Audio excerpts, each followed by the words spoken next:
संत सांगतात भक्तिपंत आहे. भक्तिपंत हा सर्वात मोठा आणि सर्वात सोपा आणि साधारण आहे. बरं, एकीकडे साधा सोपा सुद्धा म्हणतात आणि एकीकडे म्हणतात भक्ती तो कठीण सुळावरील पोळी. आता भक्ती कठीण आहे हे सुद्धा एक तत्व आहे आणि भक्ती सोपी आहे हे सुद्धा एक तत्व आहे. या दोघे मधला जो अंतर आहे, याच्यामधला जो डिफरन्स आहे ना, हा समजून घेण्याकरता अंतकरणामध्ये थोडासा भाव पाहिजे. अभिमानाने भक्ती जर केली तर ती भक्ती तो कठीण सुरावरील पोळी.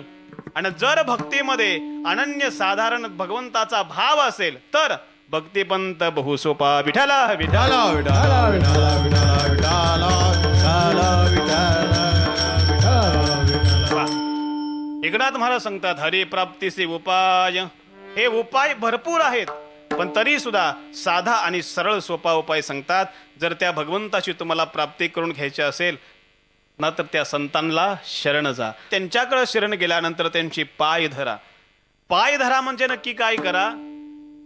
संतांनी जो मार्ग आपल्याला सांगितलेला आहे त्या मार्गावरती चालणं, त्यांना शरण जाणं आणि त्यांची सेवा करणं म्हणजेच संतांचे पाय धरणं. विठ्ठल विठ्ठल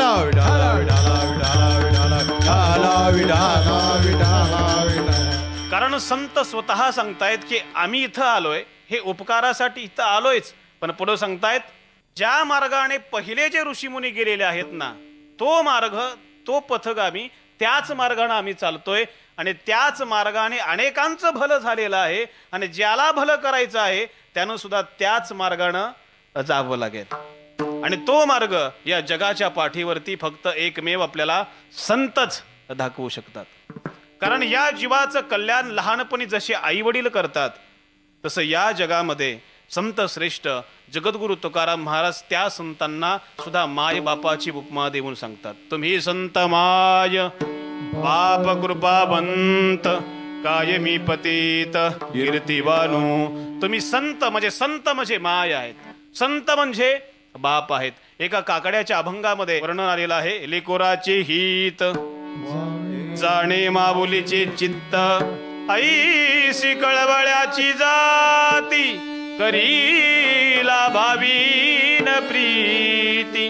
पोटी भार वाहे त्याचे सर्वस्व हीच आहे.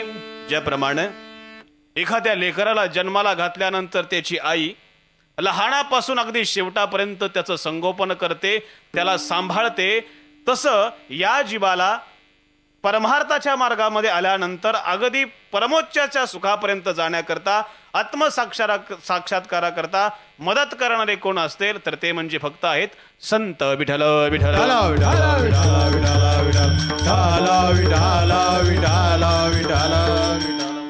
संत सहज बोलतात पण या जीवाची चांगली गती होते.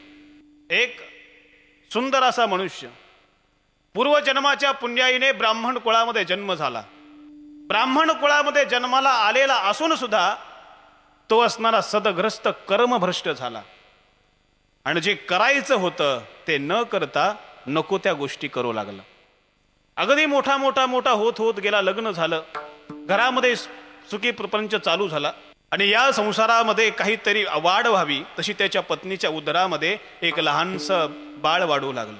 एके दिवशी काही साधुसंत मंडळी तीर्थाटन करत असताना सायंकाळची वेळ झाली. कुठंतरी विश्रांती घ्यावी म्हणून आडोसा पाहत होते आणि त्याच जवळ जाऊन त्या असणाऱ्या मातोश्रीला, त्या स्त्रीला, त्या अजामिळाच्या असणाऱ्या पत्नीला हाक देतात. अहो, आहे का कोण घरात? ती गरोदर असणारी त्या सदग्रहस्थाची म्हणजेच अजामिळाची पत्नी बाहेर येते आणि बाहेर आल्यानंतर नमस्कार करते. का हो, काय पाहिजे का? त्यावेळी संत सांगतात संध्याकाळची वेळ झालेली आहे, आम्ही तीर्थयात्रा करत आलोय. आज संध्याकाळची असणारी भोजनाची व्यवस्था आणि विश्रांतीची व्यवस्था तुमच्या घरी व्हावी एवढी आमची इच्छा आहे. काही हरकत नाही साधू महाराज. सर्व संतांना स्वयंपाकाचा थाटमाट सुरू झाला. सर्व स्वयंपाक बनवला. स्वयंपाक झाल्यानंतर इकडे साधू संतांनी आपली असणारी संध्याकाळची संध्याविधी उरकली आणि जेवणाकरता पंक्तीकरता सगळेजण बसलेले आहेत. आणि जेवण करत असताना सहज विचारलं, का हो, तुमचे पती कुठे आहेत? ते म्हणले येत आहेत. तोपर्यंत तुम्ही जेवण करून घ्या. म्हणले काही हरकत नाही. इकडे जेवण चालू होतं. जेवण संपलं, पण शास्त्राचा नियम आहे, एखाद्या व्यक्तीला आपण जेवायला बोलवलं तर जेवण संपल्यानंतर त्याच्या ताटाला थोडीफार का दक्षिणा लावावी, असा शास्त्राचा नियम आहे. पण आता गंमत अशी होती, बाहेरून आणलेलं लुबाडून आणलेलं धन संचय करून ठेवायचा कंजूस होता, काहीतरी दक्षिणा लावावी पण काही देण्याकरता तयार होत नव्हता. त्यावेळेस त्या पत्नीला म्हणतायत का हो, काही हरकत नाही, त्यांची इच्छा नसेल तर काही हरकत नाही, पण काही थोडंसं मागितलं त्याच्या स्वरूपामध्ये तर द्याल का? त्यावेळेस अजामिळाची पत्नी म्हणते, हो मी द्यायला तर आहे, काही हरकत नाही, तुम्ही सांगा फक्त. त्यावेळेस ते संत सहज बोलतात, अहो ऐका ना, तुमच्या उदरामध्ये जे लेकरू वाढतंय ना, ते जन्माला आल्यानंतर त्याचं नाव नारायण ठेवा, एवढंच द्या. ठीक आहे म्हणले, काही हरकत नाही. अजामिळ सुद्धा खुश झाला. सकाळी उठले, साधू संत निघून गेले आणि निघून गेल्यानंतर कालांतराने त्या असणाऱ्या मुलाचा जन्म झाला. मुलाचा जन्म झाल्यानंतर जसं सांगितलं होतं नाव नारायण ठेवा, त्याचं नाव नारायण ठेवलं गेलं. आता अजामिळ थोडासा वृद्ध होत होता आणि घरामध्ये असायचा. लहानसं मूल होतं, सगळ्यात शेवटचं मूल होतं, त्याच्याशी त्याची अधिक प्रेम होतं, अधिक प्रीती वाढली होती. जर नारायण बाहेर खेळण्याकरता गेला, त्याला आतमध्ये बोलवायचं असलं की आवाज द्यायचा, नारायण. कोणतंही काम असू दे, आठवण झाले की सहज नारायण, सहज बोलायचे, सहज. पण नकळत देवाचं नामस्मरण होत होतं. बघा तुम्ही, सहज संत बोलले नारायण म्हणा, नारायण नाव ठेवा, सहज नाव ठेवलं, पण याचा परिणाम बघा काय होत होता. हळूहळू दिवसामागं दिवस गेले. एके दिवशी अजामिळाचा शेवटचा वेळ चालू आहे आणि त्याच वेळी यमदूत अजामिळाला नेण्याकरता समोर उभे ठाकले.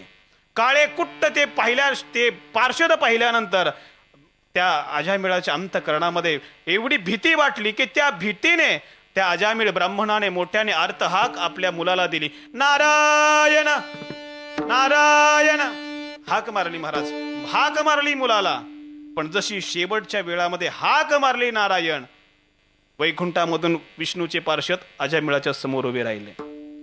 आता दोन्ही पार्षद आहेत. एकीकडे पाहावं तर काळे कुट्ट दोन मनुष्य आहेत, ते यमाचे पार्षद आहेत, आणि दुसरीकडे पाहावे तर सुंदर स्वरूप असणारे वैकुंठातले असणारे दूत आहेत. आता करायचं काय? दोघांमध्ये भांडण चाललंय. हे गिरायक आमचं आहे, दुसरं म्हणतो हे आमचं आहे. पण शास्त्रकार सांगतायत, अंतकालेचे मामेव. श्रीमद भगवद्गीतेमध्ये जो व्यक्ती अंतकाळी भगवान परमात्म्याचं नाव घेतो त्याला नरकामध्ये जावं लागत नाही. या जगामध्ये जन्माला आल्यानंतर पहिले उपकार की आपल्याला लहानाचं मोठं करतात ते आई वडील, आणि दुसरे आहेत तत्व ते म्हणजे आपले संत, जे जन्म मृत्यूच्या फेऱ्यामधून सुटवतात. विठ्ठल विठ्ठल.